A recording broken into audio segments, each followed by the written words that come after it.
A very good morning to everyone. I am Manoj Tomar and I welcome you on this online platform.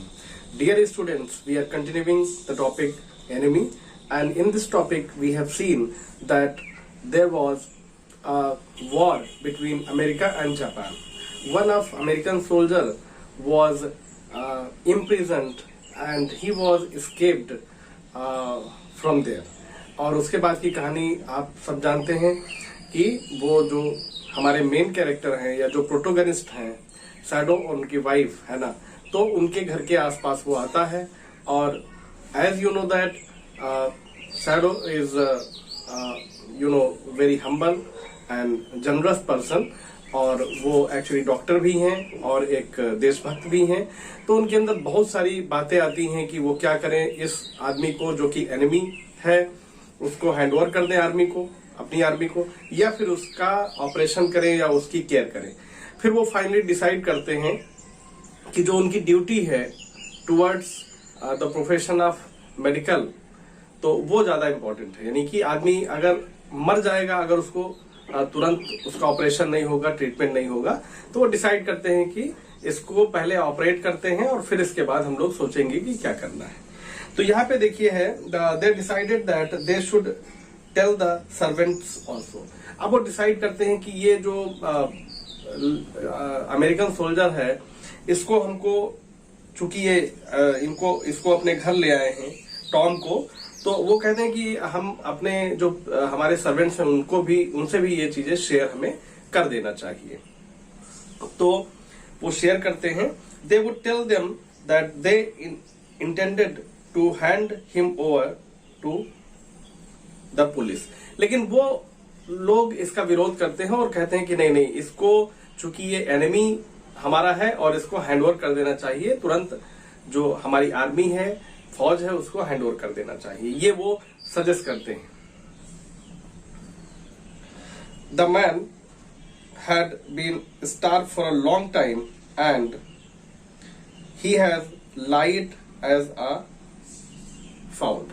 और चूंकि बहुत दिनों से भूखा है, प्यासा है, तो जो शरीर है उसका वो बहुत कम वजनी रह गया है, मतलब कम वजन बचा है।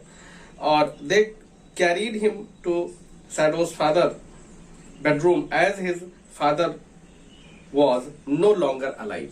अब इस जो एनिमी जो सोल्जर है टॉम, इसको वो ले जाते हैं अपने पिता के कक्ष में, जो कि उनके पिताजी का था। Now the father is no more, पिताजी अब नहीं है, और शायद अगर होते तो वो उस जो एनिमी सोल्जर है उसको अलाउ भी नहीं करते। तो यहां पे देखिए, his father was no longer alive, यानी कि पिताजी नहीं है। The old man had never allowed a foreign object in his room, क्योंकि जो उनके पिताजी हैं वो फॉरेनर से बहुत ज्यादा उनको he was not comfortable with foreigners as he was very traditional, you have already studied. तो वो बहुत ज्यादा ट्रेडिशनल थे, तो इसलिए वो बहुत ज्यादा फॉरेनर्स और इन सब चीजों में नहीं पढ़ते थे, और खासकर जो एनिमी अगर है तो फिर तो बिल्कुल नहीं। तो अब ये देखिए यहाँ पे है, the American was very dirty and indeed to be washed. और जो अमेरिकन जो सोल्जर था टॉम, वो बहुत ज्यादा डर्टी था, गंदा था, क्योंकि जो कंडीशंस थी आप जानते हैं उसके साथ क्या हुआ था। हैना said that Yumi the governance है वहां की, माइट वॉश हर। गवर्नेस का मतलब नौकरानी, तो जो हाँ काम धाम देखती है। शी वेंट टू फेच हर, वो उनको ढूंढने के लिए निकली। When she returned to the kitchen, she found the other two servants frightened at what Shadow had told them. अब जब वो लौटी तो देखा कि दो जो सर्वेंट हैं वो भी डरे हुए हैं, क्योंकि जो शैडो ने उनको बताया कि ये चीजें हम इसको ऑपरेट करने जा रहे हैं या इसकी मेडिकल जो भी नीड है उसको पूरा करने जा रहे हैं, तो वो भी बेचारे बहुत ज्यादा घबराए।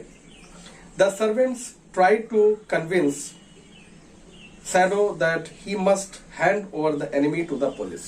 Shadow को एक बार फिर से कन्विंस किया कि भाई इसको हैंडओवर ही कर दिया जाए। Yumi refused to wash the American and Hannah had to wash herself। और यूमी जो कि गवर्नेंस थी उसने भी मना कर दिया कि भाई इसको वॉश हम नहीं करेंगे, धुलेंगे नहीं, क्योंकि ये तो एनिमी है हमारा। तो फिर ये हैना को ही सारा काम करना पड़ा। Shadow was ready to operate, he was completely observe in his work. He told Hannah that she would need to give aesthetic to the man. तो वो बिल्कुल रेडी थे ऑपरेशन के लिए, और उन्होंने हैना को बताया कि मतलब वो एस्थेटिक उसको, उस आदमी को यानी कि टॉम को देना पड़ेगा। हैना probably had never seen an operation and started vomiting. और हैना ने कभी ऑपरेशन देखा नहीं था, क्योंकि वो इस प्रोफेशन से तो बिल्कुल जुड़ी नहीं थी, और उनको एक प्रकार से उल्टी होने लगी। Shadow was irritable and impatient with his enemy. अब शैडो जो है, चूंकि जो वो पेशेंट है वो उनका एनिमी है, और एनिमी का ट्रीटमेंट आप जब करते हैं तो बहुत ज्यादा अधीर हो जाते हैं आप, ठीक है। तो ये एक बहुत बड़ा कॉन्फ्लिक्ट चल रहा है। As he was not able to help Hannah in his distress, क्योंकि अब वो ऑपरेशन में बिजी थे और हैना जो है वो वॉमिटिंग कर रही, तो उसमें भी हेल्प वो नहीं कर पा रहे थे। The man groaned with pain, और जो आदमी है, जो टॉम है, जो सोल्जर है अमेरिकन, वो करा रहा है दर्द से। Interestingly enough, Hannah was able to assist her husband in the operation. Hannah noticed deep red scars on the neck of their enemy. अब हैना जो है वो किसी तरह तैयार हो गई, अपने को उसने तैयार कर लिया अपने हस्बैंड की हेल्प करने के लिए।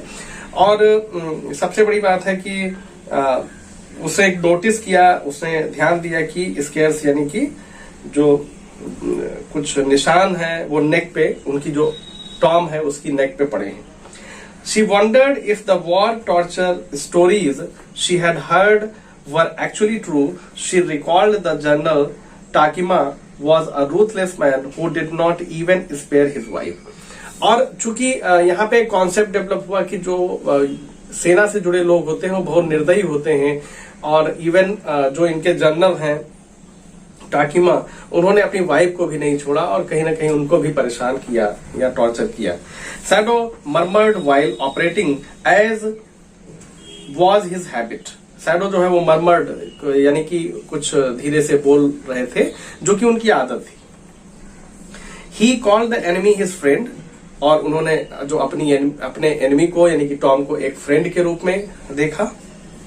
Shadow finally succeeded in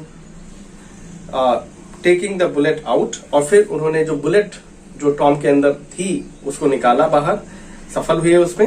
he was sure that the man would live in spite of his suffering, और उनको बिल्कुल अब विश्वास हो गया कि ये आदमी जो है जिंदा बचेगा या जिंदा रहेगा, इन स्पाइट ऑफ सफरिंग, यानी कि सफरिंग थोड़ा बहुत तो परेशानी तो होगी ही, लेकिन चलिए वो अब बच जाएगा, ठीक है। तो ये आज का आपका जो लेक्चर है ये एंड हुआ। Thank you for watching the video, and in next lecture probably we will finish the chapter, ठीक है। कोशिश करेंगे कि चैप्टर आपका एंड हो जाए। Thank you for watching the video, thank you, have a great.